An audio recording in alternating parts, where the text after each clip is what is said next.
Hi guys, welcome back to my channel here on Resin Bell. Today I'm going to be working with the kit that I got from Fun Showcase that I reviewed in my last video, or that I unboxed in my last video. Going through it, it's worth the $19 that I paid for it, but there are some issues like this. You can kind of see it. This one is cracked.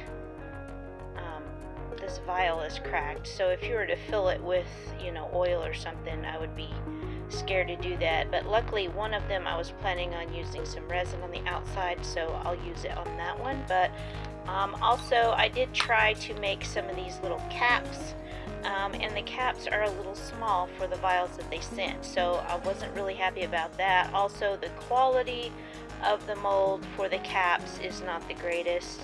It just gives you, it works, but it just gives you such a rough little cap for your thing. You can see it's got a lot of textures in there that don't need to be there.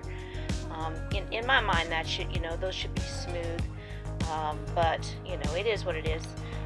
So I'm going to be working on making my little shaker wand type things, and I've got some things that came out of the kit that they sent. Some of the stuff they sent is really great. I love all these little beautiful little things that they sent. A lot of if you're just starting out in resin, it's a good kit to get because it has a lot of embellishments and glitters and things, so that you have a lot to work with for different projects, and that's probably what I'll be using a lot of it for.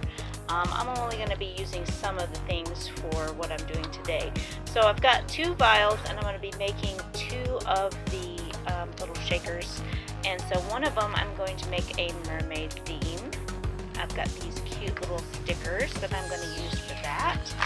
And the other one I'm going to make a unicorn theme. So I have a previously cast piece of resin here that I'll be using at the top.